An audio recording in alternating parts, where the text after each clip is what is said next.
నమస్తే. ఇన్నాళ్ళు నన్ను సపోర్ట్ చేస్తూ, ఎంకరేజ్ చేస్తూ మీ ప్రేమని నాకు అందిస్తున్న ప్రతి ఒక్కరికి కృతజ్ఞతలు. అలాగే ఈ వీడియో కూడా ఖచ్చితంగా మీకు ఉపయోగపడుతుంది. లైక్, షేర్ అండ్ సబ్స్క్రైబ్ చేసి మీ సపోర్ట్‌ని నాకు అందించండి. అలాగే ఈ వీడియో పట్ల మీకున్న అభిప్రాయాన్ని కామెంట్ సెక్షన్‌లో కామెంట్ చేసి తెలియజేయండి. ఇప్పుడు వీడియోని చూద్దాం. జ్యోతిష్య శాస్త్రం ఒక అద్భుతం. వేదాంగమైన జ్యోతిష్య శాస్త్రం అనేటువంటిది మానవ జీవన గమనానికి ఒక వరం. జ్యోతిష్య శాస్త్రం నీ జీవితంలో వెలుగునింపే ఒక భాష.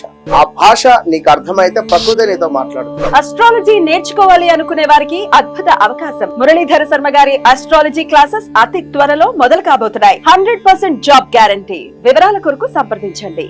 నమస్తే, వెల్కమ్ టు అవర్ ఛానల్. నేను పద్మిని. ప్రస్తుతం మనతో పాటు తెలంగాణ బ్రాహ్మణ సేవా సంఘం అధ్యక్షులు మైనంపాటి మురళీకృష్ణ గారు మనతో పాటు ఉన్నారు. మాట్లాడదాం. నమస్కారం అండి. నమస్కారం అండి. లావణ్య అనే మాట, లేకపోతే రాజ్ తరుణ్ అనే అంశం ఎన్ని ట్విస్టులు తిరగాలో అన్ని ట్విస్టులు తిరుగుతుంది. అది అలా సాగుతూనే ఉంది జీడిపాకంలాగా. అంతరంగాల సీరియల్ ఎన్నాళ్ళు అయితే నడిచిందో ఇది కూడా అంతే. అన్ని ఏమంటారు, అన్ని ఎపిసోడ్స్ సాగుతుంది.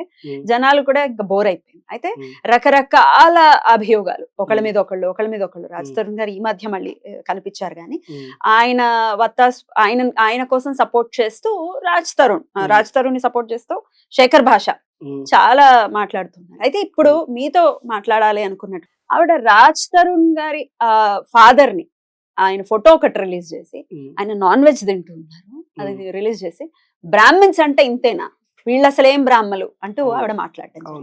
దీన్ని ఎట్లా చూడాలి అనుకోండి. జై గురుభ్యో నమః. మేము దీన్ని తీవ్రంగా ఖండిస్తున్నాము. ఇది చాలా చాలా దురదృష్టకరమైనటువంటి సంఘటన. అసలు సమాజం ఎటుపోతుంది, నైతిక విలువలు ఎట్టుపోతున్నాయి అనేటువంటి గందరగోళ పరిస్థితిలో ఉన్నారు. ప్రజలు ఎవ్వరు కూడా విసుగు పొందలేదండి. లావణ్య ఈ యొక్క హీరో రాజ్ తరుణ్ గారి గురించి అందరూ ఇంట్రెస్ట్ గా చూస్తున్నారు. బయట చాలా ఇంట్రెస్ట్ గా చూస్తున్నారు. ఎందుకంటే ఈ అంశము ఒక్క రాజ్ తరుణ్ గారిది కాదు, ఒక లావణ్య గారిది కాదు. It's a matter of moral values. సమాజంలో మోరల్ వాల్యూస్ అనేవి తగ్గిపోతే, ఒక ఆడమనిషి మగవాడితో సహజీవనం గడిపితే ఆమె ఎటువంటి పరిస్థితులు ఎదుర్కొంటుంది, తర్వాత ఎటువంటి కాన్సిక్వెన్సెస్ ఉంటాయి అనేటువంటిది కూడా మనం ప్రత్యక్షంగా చూస్తున్నాం. ఇదొక ఎగ్జాంపుల్. ఇది ఒక కొండ గుర్తులాగా ఉండిపోతుంది. బిఫోర్ రాస్తారు ఎగ్జాక్ట్లీ. ఎందుకంటే సనాతన ధర్మం ఒక్కనాటికి ఒప్పుకోదు. అవును. ఇలా పెళ్లికి ముందే ఇట్లా లివింగ్ టుగెదర్ అనేది ఒప్పుకోదు. ఒకవేళ చేస్తే ఇట్లాంటి ఇబ్బందులు వస్తాయి. ఇప్పుడు వేరే దేశాల్లో అంటే దులుపుకొని పోతారు, ఒక సంవత్సరం ఉన్నామా వదిలేసామా ఇట్లా. మనకి అది కాదు, మనది కాదు, మనం అడాప్ట్ చేసుకోలేము ఎప్పటికీ. రైట్ అండి. సో ఎట్లా ఈ రకరకాల అంశాలు ఎట్లా చూడొచ్చు అనుకోవచ్చు. అవునండి. మొదటగా తీవ్రంగా ఖండిస్తున్నామండి. ఎందుకంటే ఆమె సెల్ఫ్ డిఫెన్స్ లో పడింది. ఏ విధంగా రాస్తారు డిఫేమ్ చేయాలని ఆలోచించి అనేక రకాలుగా కూడా ఈ విధంగా కూడా చేస్తున్నది. మొదట కొంచెం ఫ్లాష్ బ్యాక్ కనుక వస్తే, రాజ్ తరుణ్ అనేవాడు ఒక అప్కమింగ్ హీరో. హైదరాబాద్ వచ్చాడు. ఈమె అతనికి ఆశ్రయం ఇచ్చింది లావణ్య. సో అతను ఒక హీరోగా ఎస్టాబ్లిష్ అయ్యాడు. చక్కగా ఒక ఇల్లు తీసుకున్నాడు. అప్పటి నుంచి కూడా ఈమె కూడా అతనితోటే ఉంది. అతను కూడా ఈమెను ఎంతో చక్కగా చూసుకున్నాడు. పెళ్లి చేసుకోవాలని కూడా అనుకున్నాడు, కానీ పెళ్లి చేసుకోలేదు. చేసుకున్నాము సబ్మిట్ చేసాము అని ఆవిడ అది అబద్ధంగానే అనుకోవచ్చు. కాదండి, ఈ పరంగా క్యాస్ట్ అనే పదం తప్పనిసరిగా వాడాలి. కులం, మతం అనేది వాడాల్సి వస్తుందండి. ఈ సమయంలో మనం ఆ పదం ఉపయోగించాలి, తప్పదు. ఎందుకంటే ఒక్కొక్క కులంలో, ఒక్కొక్క మతంలో కొన్ని రకాలైనటువంటి విధానాలు ఉన్నాయి. మీకు ఒక ఉదాహరణ చెప్పాలంటే, రీసెంట్ గా ఆంధ్రాలో ఒక ఇన్సిడెంట్ జరిగింది. శాంతి గారు, ఆమె భర్త, వాళ్ళు ఎస్టీ సామాజిక వర్గం చెందిన వాళ్ళు. తను మామూలు వ్యక్తి కాదు. శాంతి అని ఆమె ఒక అసిస్టెంట్ కమిషనర్ ఎండోమెంట్ లో ఒక పెద్ద ఆఫీసర్. ఆమె భర్త అమెరికాలో ఉన్నాడు, ఈమె ఇండియాలో ఉంది. ఆమె కడుపు వచ్చింది, పిల్లోడు పుట్టాడు. నా బిడ్డకు ఆమె తండ్రి ఎవరు అని అతను అలిగేషన్ చేశాడు. ఆ సందర్భంలో ఆమె ఒక మాట చాలా క్లియర్ గా చెప్పిందండి. మనం ఇవన్నీ కూడా గమనించాలి. ఆల్రెడీ భర్తతో విడాకులు అయిపోయినాయి మాకు అని చెప్పేసి, ఏ విధంగా విడాకులు అయినాయని ప్రశ్నిస్తే, మేము కాగితాలు రాసుకున్నాం, విడాకులు అయింది. ఆమె ఇంకొక పాయింట్ కూడా చెప్పింది, ఆమె మాటల్లోనే చెప్పింది, నేను చెప్పేది కాదు. ఎస్టీలో అనేక కులాలు, ఎస్టీ సంబంధించిన కొన్ని కులాలలో జస్ట్ తమలపాకు వక్క ఇస్తారట. విడాకులు శాంతి గారు స్వయంగా చెప్పారు. తమలపాకు ఇస్తే విడాకులు ఇచ్చినట్టే. అదేమిటి మనకైతే తాంబూలాల్లో ఇస్తారు. I'm not insulting. రకరకాల కులాల్లో రకరకాల పద్ధతులు ఉన్నాయి. కొన్ని కులాల్లో వివాహానికి ఈ పద్ధతి, విడాకులకి ఈ పద్ధతి ఉందంట. వాళ్ళలో తమలపాకు వక్క ఇస్తే విడాకులు అయిపోయినట్లే. అంటే నా ఉద్దేశం ఏమిటంటే, శుభకార్యాల్లో కూడా ఖచ్చితంగా ఇస్తూ ఉంటారు కదా తాంబూలం.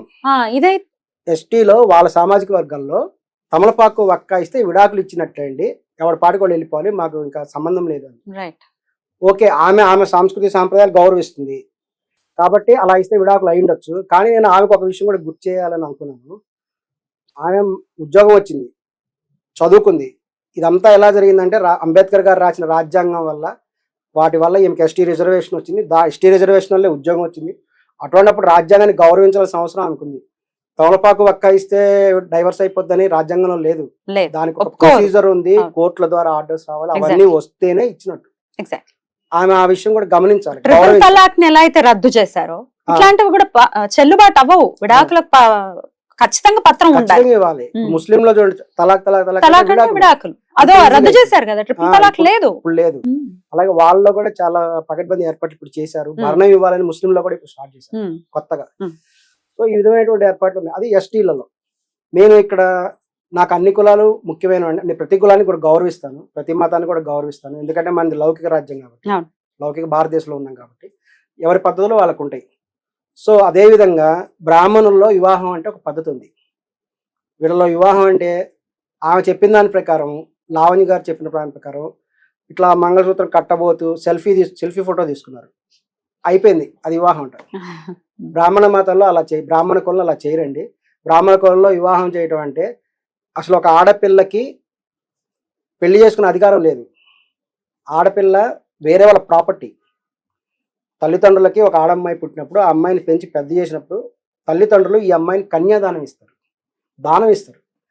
పెళ్లి తంతులో ఇదంతా కూడా జరుగుతుంది. వివాహం అంటే అది. పెళ్లి తంతులో ఒక మంచి వరుణ్ణి చూసుకొని ఈ యొక్క అమ్మాయి అభిప్రాయం కూడా తెలుసుకొని, ఈ అమ్మాయికి కూడా ఆ వరుణ్ నచ్చితే ఇక వివాహ ప్రక్రియలు ఎలా జరుగుతుందంటే ఈ అమ్మాయిని కన్యని తల్లిదండ్రులు దానం ద్వారా వరుడికి సమర్పిస్తారు. అప్పుడు వరుడు కూడా ఒప్పుకుంటాడు. ఒప్పుకొని ధర్మేచ అర్ధేచ కామేచ నాచరం అని ప్రామిస్ చేసి తల్లిదండ్రులు, అది కూడా తల్లిదండ్రుల అంగీకారం, వరుడు తల్లిదండ్రులు కూడా ఉంటారు. లావణ్య గారిని అడుగుతున్నా, వాళ్ళ తల్లిదండ్రులు నీకు యాక్సెప్ట్ చేశారా? ఇదంతా తంతు నీకు జరిగిందా? తర్వాత జీలకర్ర బెల్లం పెడతారు తల మీద, అది వివాహం. అప్పుడు వివాహం అయినట్టు, అది ముహూర్తం ఒరిజినల్. ఆ సందర్భంగా తాళి కడతారు. ఇంకా మెట్టుల రకరకాల తర్వాత అన్నీ ఉంటాయి. ఇది వివాహం అంటే. ఇప్పుడు ఈ మధ్య మనం జాగ్రత్తగా గమనిస్తే ఈ పంతులు గారికి ఎంత విలువ ఇస్తున్నారో, ఈ యొక్క పెళ్లి చేసే పంతులకి, కెమెరామెన్లకి, వీడియో వాళ్ళకి కూడా అంతకంటే ఎక్కువ విలువ ఇస్తున్నారు. జాగ్రత్తగా గమనిస్తే బయట అన్ని పెళ్లిలో చూస్తుంటాము, వాళ్ళకే ఎక్కువ విలువ. ఎందుకనంటే కారణం ఉంది, ప్రతిదానికి కారణం ఉంటుంది. కారణం ఏంటంటే ఈ పంతులు గారు వివాహం తంతుతో చేయించాడు. ఈ యొక్క ప్రతి విషయాన్ని కూడా వాళ్ళు ఫోటోలు తీస్తారు. ఇవన్నీ ఎవిడెన్స్. ప్రస్తుతం మెమరీస్ అని అనుకుంటారు ఒక యాంగిల్లో, యాజ్ పర్ ఎవిడెన్స్ యాక్ట్ ఈ వీళ్ళని రకరకాల భంగిమలో ఫోటోలు తీస్తారు, వీడియోలు తీస్తారు. అంతేకాకుండా వచ్చినటువంటి బంధువులు అందరూ కూడా, బంధుమిత్రులు వాళ్ళు ఆశీర్వదిస్తారు, వాళ్ళ పక్కన నిలబడి ఫోటోలు తీస్తారు. ఇవన్నీ కూడా ఎవిడెన్సెస్. ఒక 100 మంది ఉన్న 100 ఫ్యామిలీస్ బంధువులు వస్తే 100 ఎవిడెన్స్ ఉన్నట్టు లెక్క ఫోటోలు. ఇంత పెద్ద ప్రక్రియ ఉంటుంది బ్రాహ్మణులలో కానీ హిందూ మతంలో కూడా. ఆమె కూడా హిందూ మతానికి చెందింది కాబట్టి ఆమె ఏ క్యాస్ట్ తెలియదు నాకు. కాకపోతే ఆమె నాకు చౌదరీస్ అని అంటున్నారు, మరి ఆ క్యాస్ట్ కాదు కూడా నాకు తెలియదు. చౌదరీస్ లో కూడా కమ్మ వాళ్ళు అంటే కూడా నాకు చాలా గౌరవం ఉంది. వాళ్ళ వివాహ ప్రక్రియ కూడా చాలా పకడ్బందీగా ఉంటుంది. ఇదంతా ఏం లేకుండా పెళ్ళయిందని ఎలా చెప్తుంది? చెప్పడానికి వీల్లేదు. సరే, అతనితో కాదు జీవితం గడిపింది. ఒక 3 years మాత్రమే ఆమెతో ఉన్నానని ఇతను చాలా స్పష్టంగా చెప్తాడు. రాస్తారని చాలా స్పష్టంగా చెప్తున్నాడండి. అతను ఎటువంటి కూడా, వీళ్ళందరూ కూడా ఈ సమస్యకంతా కారణమా పవన్ కళ్యాణ్ గారు. ఆయనతో ఏంటి సంబంధం? పవన్ కళ్యాణ్ గారు ఎప్పుడైతే సహజీవనం ప్రక్రియ స్టార్ట్ చేశారో ఆయన చూసి అందరూ ఈ ప్రక్రియ స్టార్ట్ చేశారు. పులిని చూసి నక్కలు వాత పెట్టుకోవచ్చా అండి? అలానే ఉంది. ఈ రోజు పెళ్లి చేసుకుంటే తర్వాత ఎటువంటి సమస్యలు వస్తాయో, పెళ్లి చేసుకున్న వాళ్ళకి సడన్ గా షేర్ వాల్యూ పడిపోయినట్టు వాల్యూ తగ్గిపోవడం సినిమా ఇండస్ట్రీలో ఉన్న పెద్ద లోపం అది. ఒక హీరోకి పెళ్లి అయిందన్నా, హీరోయిన్కి పెళ్లి అయిందన్నా ఆమె విలువ పడిపోతుంది. ఒక ప్రముఖ హీరోలు అయితే పర్లేదు కానీ, చిరంజీవి కొడుకు అటువంటి వాళ్ళకి పర్లేదు కానీ, మామూలు అప్కమింగ్ హీరోలకి వాళ్ళ మార్కెట్ పడిపోతుంది. అటువంటి ఉంది కాబట్టి వాళ్ళు వీరితో ఈమెతో కలిసి సహజీవనం చేయడం ఫస్ట్ రాంగ్. నైతిక విలువల ప్రకారం మేము దాన్ని అంగీకరించము.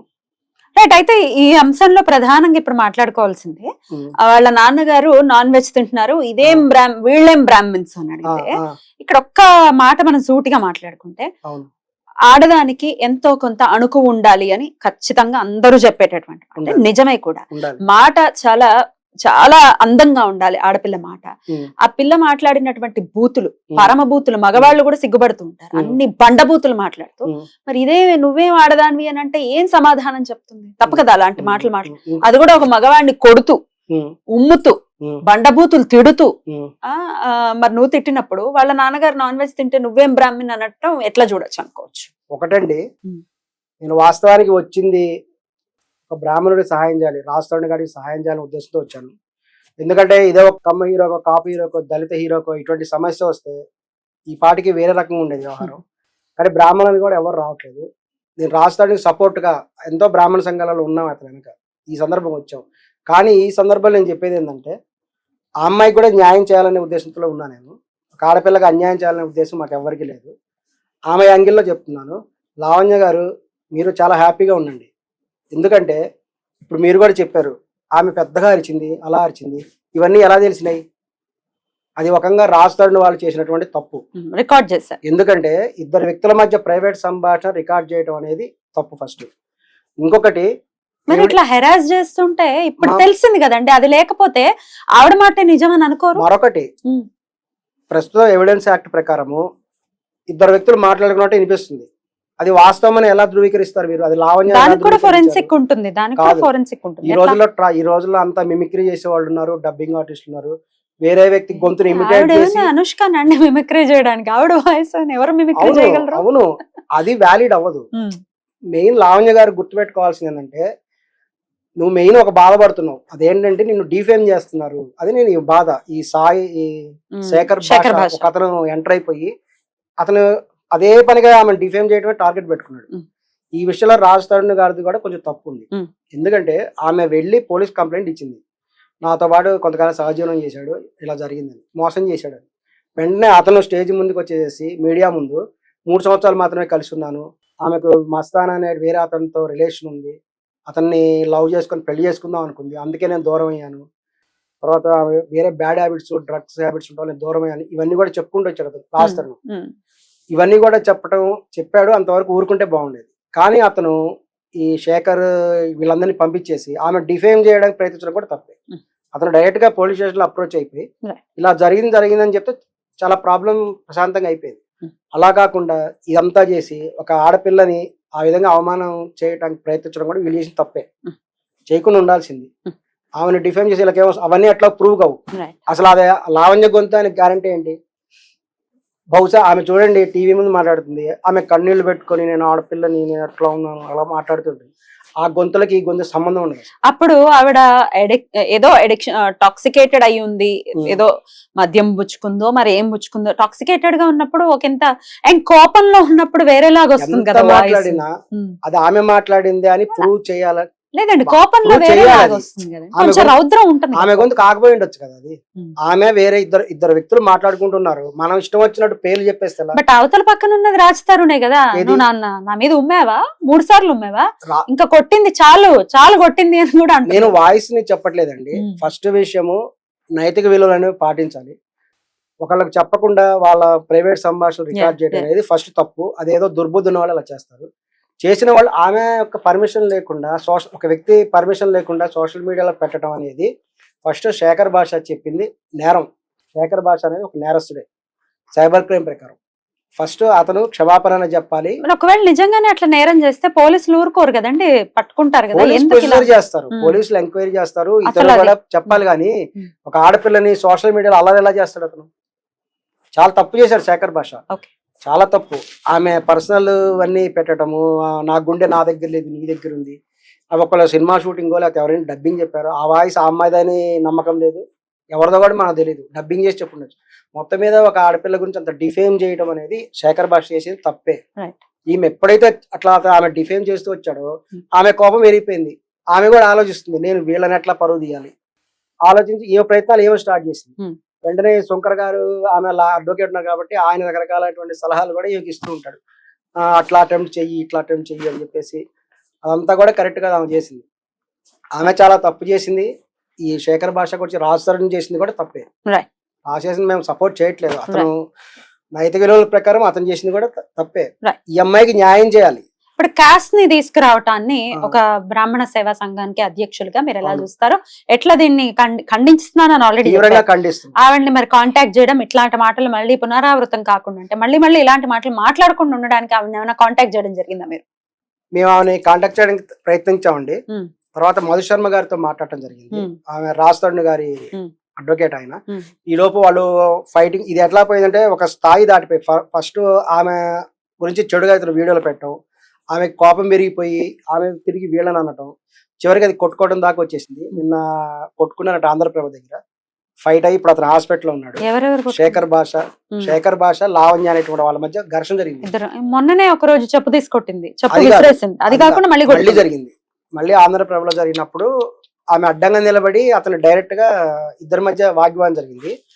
అది ఎవరిని కొట్టారు? ఆంధ్రప్రభ అనేది 2 floors 3 floors ఉంటుంది, అవును.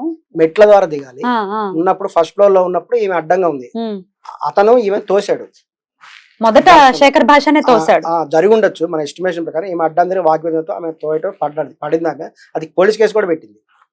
పోలీస్ కేసు పెట్టింది ఆమె, ఇట్లా నన్ను కొట్టబెట్టి నాకు దెబ్బలు తగిలాయి. తర్వాత ఇతను కిందకి వచ్చిన తర్వాత ఇతని మీద అటాక్ జరిగింది. ఇతను ఇప్పుడు హాస్పిటల్లో ఉన్నాడు. ఇతన్ని కూడా కొట్టారా? ఇతన్ని కొట్టి వేరే వాళ్ళు కొట్టారు. అంటే ఈవిడ తరపున వాళ్ళు గుర్తు తెలియని వ్యక్తులు అంటున్నారు. మొత్తమే అతనికి కూడా జరిగింది. ఇప్పుడు అతను హాస్పిటల్లో ఉన్నాడు, కాంటినెంటల్ హాస్పిటల్లో ఉన్నాడు.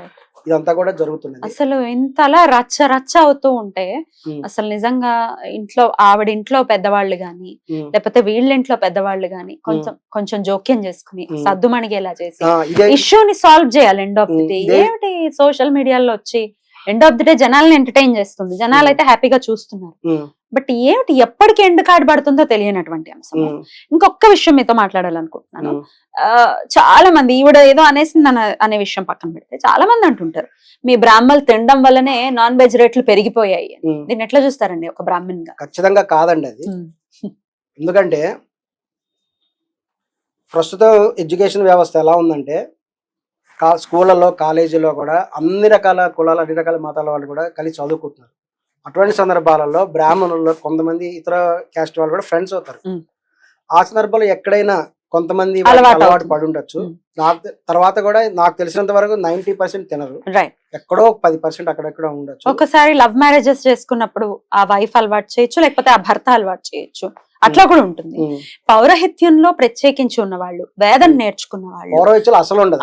అదే నేను చెప్పబోతున్నా. వేదం నేర్చుకున్న వాళ్ళు ఆ వాక్శుద్ధి పోకూడదనో లేకపోతే రజోగుణం ఎక్కువ ఉంటుంది నాన్ వెజ్ లో కావచ్చు, ఉల్లిపాయల్లో వెల్లుల్లిపాయల్లో ఉంటుంది కాబట్టి బాబు దాన్ని తినకండి, రజోగుణం ఉంటే మీరేం ఆశీర్వదిస్తారు, అందుకని తినకుండా ఉండేటటువంటి ప్రయత్నమే. అయితే ఇది వేరే రంగాల్లో ఇప్పుడు సాఫ్ట్వేర్ వాళ్ళు ఉన్నారు, వాళ్ళు తింటే వచ్చిన నష్టం ఏంటి అనేవాళ్ళు లేకపోలేరు. బ్రాహ్మణ్స్ దాంట్లో వాళ్ళకి పౌరహిత్యానికి ఏమి సంబంధం లేదు, వాళ్ళకి వేదానికి ఏమి సంబంధం లేదు కాబట్టి వాళ్ళకి వాక్శుద్ధితో, యాక్చువల్ గా అయితే అందరికీ వాక్శుద్ధి అవసరమే, కానీ ఇట్లా వాళ్ళెవరో తింటున్నారని మిమ్మల్ని అందరినీ కూడా అనటం అంటే పౌరహిత్యంలో ఉన్న వాళ్ళు కూడా తింటారు. పౌరహిత్యం అనే కాదండి, బ్రాహ్మణులు అనేటువంటి వాళ్ళు ఇప్పుడు ఒక జామ చెట్టు ఉంటుంది, ఒక వేప చెట్టు ఉంటుంది, ఆ చెట్టు లక్షణం అది. అలాగే బ్రాహ్మణులు అనేటువంటి వాళ్ళు ఒక రకమైన జాతి అది, వాళ్ళకి ఖచ్చితంగా కొన్ని లక్షణాలు ఉంటాయి. మనం ఈజీగా మాట్లాడి చెప్పేయచ్చు బ్రాహ్మణులు కదా, వాళ్ళకి సాత్విక గుణం ఉంటుంది. ఈవెన్ వాళ్ళు ఉద్యోగం చేసినా సరే సాత్విక గుణం మనకు తెలిసిపోతుంది.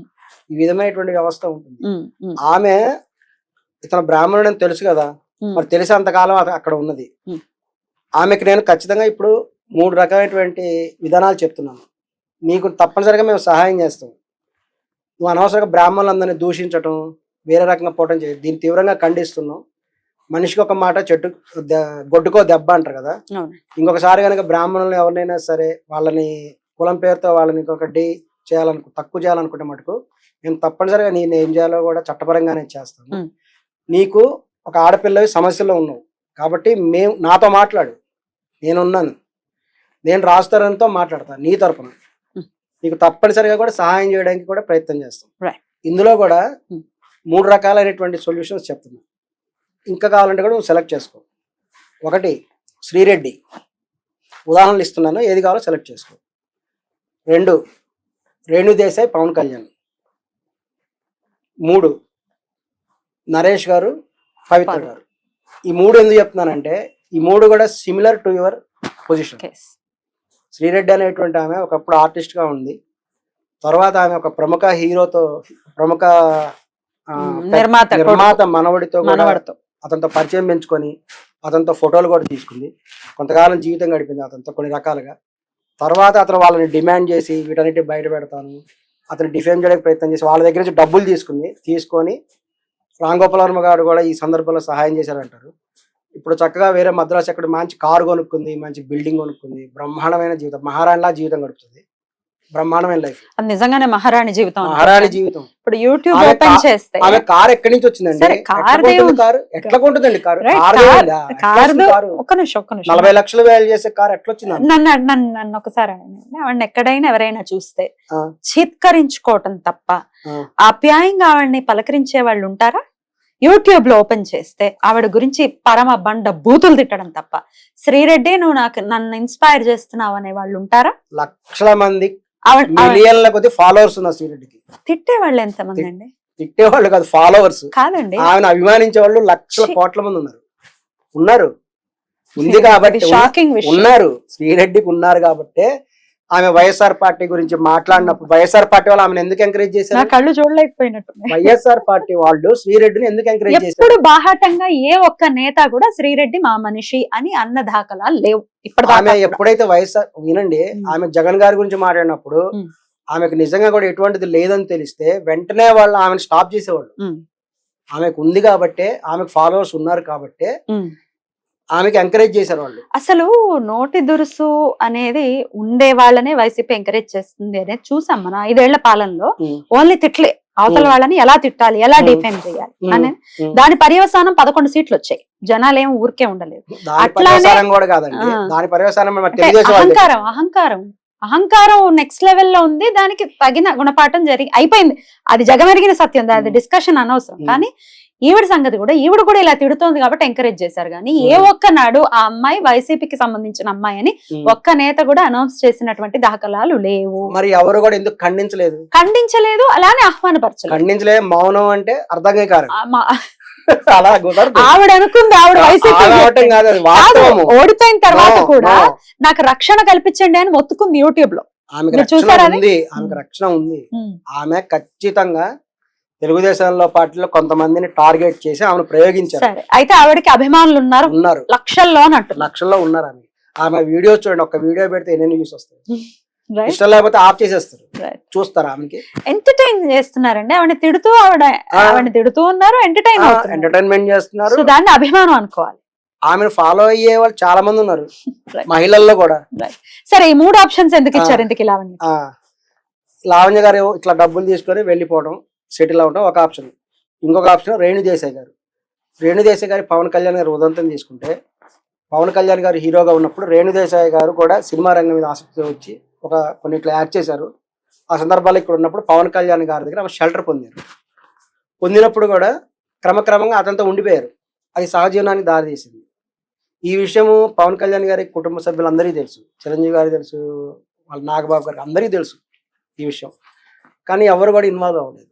సహజీవనం ఏ స్థాయికి పోయిందంటే పిల్లలు పుట్టే స్థాయికి పోయింది. చివరికి చిల్డ్రన్ కూడా పుట్టారు. ఇక్కడ ఆశ్చర్యకరమైన విషయం ఏంటంటే అప్పటికి కూడా వాళ్ళ పెళ్లి కాలేదు. చిల్డ్రన్ పుట్టున్నారు కానీ పెళ్లి కాలేదు. కొంతకాలం జరిగింది. ఈలోపు చిరంజీవి గారు ప్రజారాజ్యం పార్టీ పెట్టారు. ప్రజారాజ్యం పార్టీ పెట్టినప్పుడు అందరూ కూడా చిరంజీవి గారి వ్యతిరేక వర్గం ఎవరైతే ఉంటారో, ప్రతిపక్ష వర్గం, అతన్ని డిఫేమ్ చేయడానికి ప్రయత్నించారు. నేను మహిళలకు న్యాయం చేస్తానంటే, నువ్వే విధంగా మహిళలకు న్యాయం చేస్తావు? నీ ఇంట్లో నీ తమ్ముడు ఉన్నాడు, ఎవడో పెళ్లి కాకుండా ఒక అమ్మాయిని ఇంట్లో పెట్టుకున్నాడు, పిల్లలు ఉన్నారు, ఇటువంటి ఫ్యామిలీ ఉండి నువ్వేం చేస్తావు అని విమర్శించావు.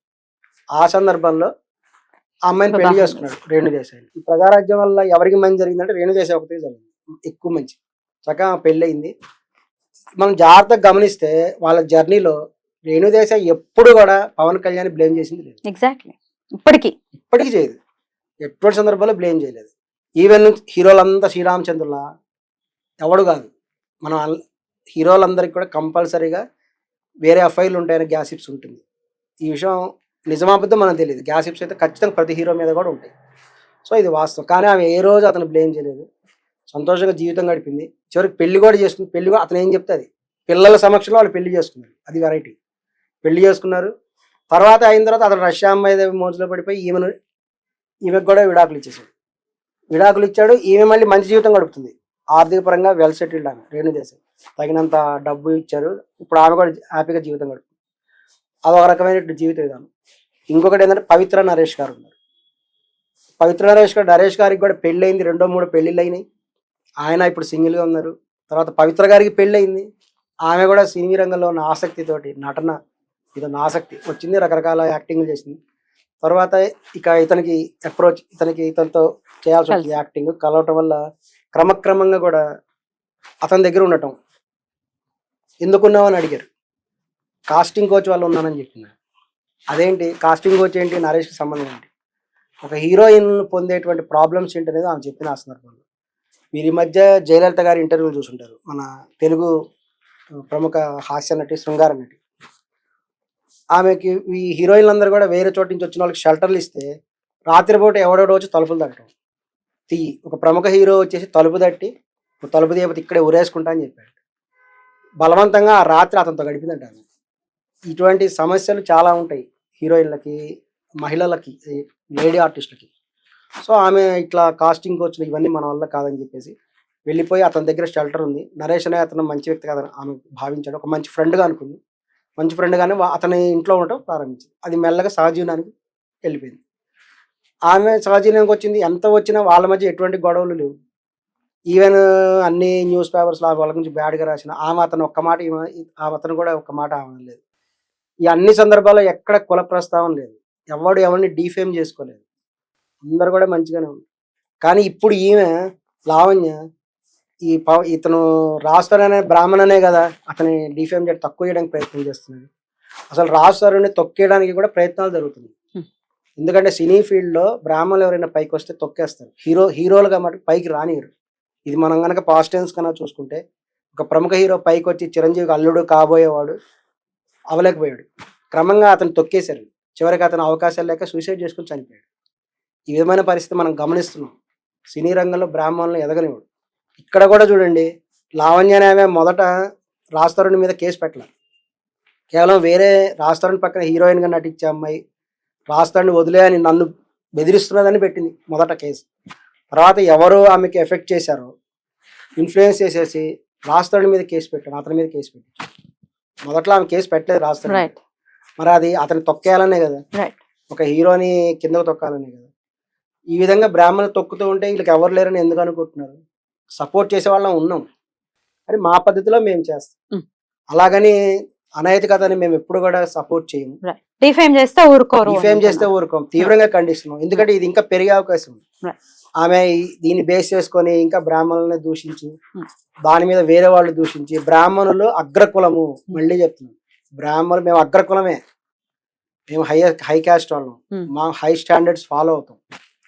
సో మమ్మల్ని ఎవరైనా సరే అంటే మటుకు మేము ఊరుకోం, అగ్రవర్ణమే మేము, అది మటుకు స్పష్టంగా చెప్తున్నాను.